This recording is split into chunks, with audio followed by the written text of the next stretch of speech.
What is up, ladies and gentlemen? Dollars here, the absolute nobody with barely any subs. But wait, you, you, hey, yeah, you.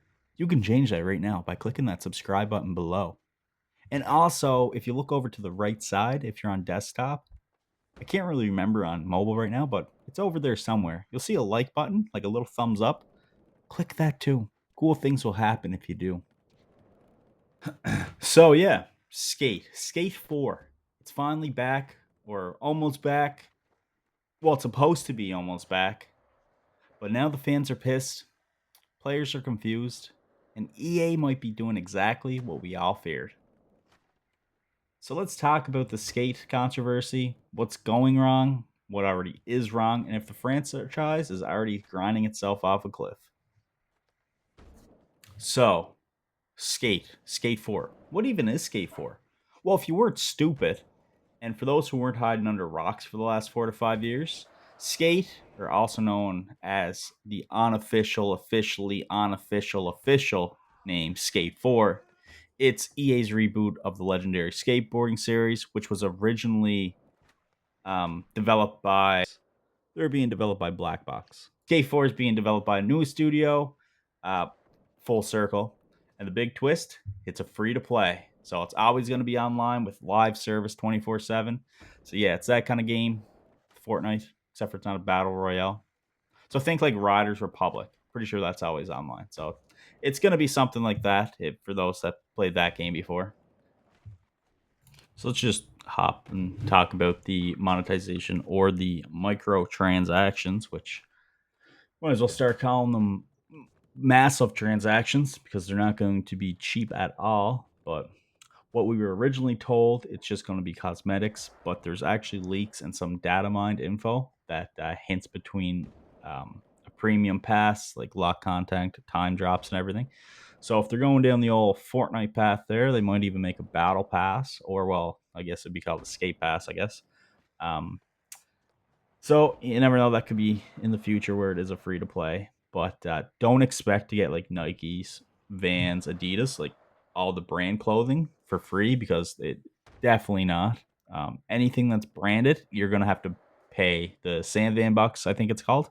That's the paid currency in the game. So like the stuff that you would actually unlock would probably be more generic, like generic clothing, like an example, like a green shirt, then you might unlock a variant of it, a blue long sleeve or a blue shirt, jeans, khakis, white shoes, red shoes. You know what I mean? Like it just be generic, no name stuff. Yeah. So anything Nike or I keep saying Nike, but anything branded, that'll definitely have to be bought with real money. And I'm guessing it's going to be the same with the deck graphics as well, which kind of sucks. But I mean, to be fair, they do need to make money from it where it's a free to play game. But yeah, as long as it's not like $60 pants, yeah, definitely not. But I think it ranges anywhere between $5 to $20. So yeah, she's not cheap. It's not cheap to get a good looking fit on there, right? And one of the most bigger parts that are starting to annoy people is the silence that EA is giving us. Um, Players say their feedback isn't being acknowledged. EA's communication is pretty vague at best. There's no clear roadmap or no solid answers to this. I mean, I'm praying that they're actually working behind the scenes and actually reading the playtest forums and the feedback. I just hope they're doing something because if they're not listening now, it's not going to be looking good for the future.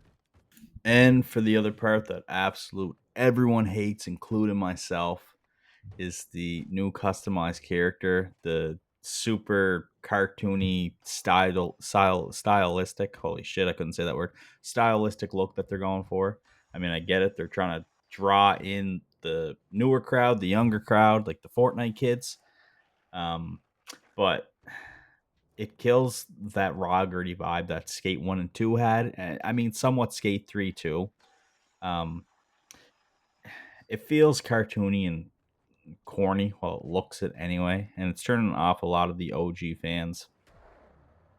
What I hope, but probably won't be the answer, is that where this is just the play testing, um, And I think this playtesting was just to see if the servers can hold. I think each server is going to have up to 150 players, I believe. I'd have to double check on that, but yeah, I'm hoping when early access comes out, they're going to change this, like at least somewhat anyway, because it looks stupid, to say the least. But then again, they said playtesting. Sorry, not playtesting. Early access launches at the end of summer, which could mean September, when summer ends, September like 22nd. So it could be late September. I think they're gonna stick with this vibe. That's kind of what they're going with here. But yeah, hopefully something's done. Hopefully they listen and can change it at least a little bit. And let me just show you, because the still working on it video that released a couple years ago looked like this.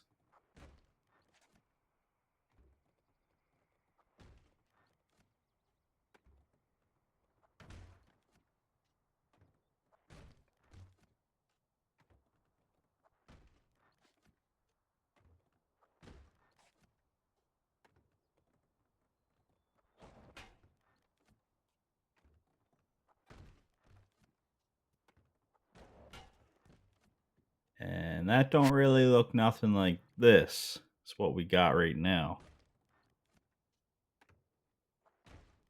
Now, to be fair, there's still a lot of good from this game. The new Sand of Amsterdam, yeah, it looks massive. It looks really good. The trick mechanics look super smooth and really nice. I love the skating, uh, just like skating around and everything. Just that cartoony feel comes from the actual character itself. But like I said, everything else looks really good.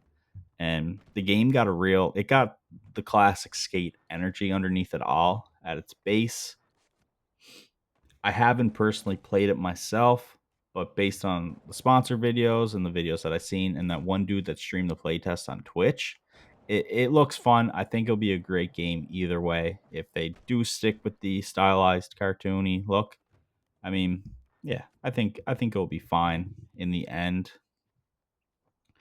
The always online, that kind of sucks, because I mean, if you don't got a connection to the internet, you can't play at all. So I wish they would add some kind of single player, you know what I mean, like single player game, because they're planning to bring it onto the Switch and everything too, and we're using the Switch a lot of the time. Say if you're on a long drive or something, somewhere with no internet, you know what I mean? You're whipping that out, and imagine if you whip that out, hop on some single player Skate 4 and start hitting some gnarly lines, right? So that's something that they should think about. That definitely should change. The always online aspect ain't, I don't know, ain't the best thing that they're doing, but we'll have to wait and see. And like I said, the game has a massive fan base, and we all want it to succeed. That's the main thing. EA needs to lock in though. Stop with the monetization, fix the bugs, actually communicate and listen to what the players and the gamers are saying, because that's who's going to shape it over the next, I think they want like a 10-year lifespan, and that's who's going to shape it over the next 10 years. It's us, the actual players of it. So hopefully they'll start to listen. And yeah, they do got something special, but if they try to turn it into a cash grab, then they'll be eating some fucking concrete. So with that being said, where do you guys stand? What's your thoughts on Skate? Is it going to live up to the hype, or is it already a downhill slam session? Drop your thoughts in the comments below. Don't forget to sub and subscribe. These were just some of my thoughts on the new Skate 4. And if you want more Skate 4 updates, trick challenges, Skate 3 challenges, Skate 3, yada, yada, yada, you know what it is. When Skate 4 drops, you know we'll be streaming that shit on the daily, making more YouTube videos. Or just more of my nobody opinions, hit that sub button. I'll be covering it all when early access drops. Peace.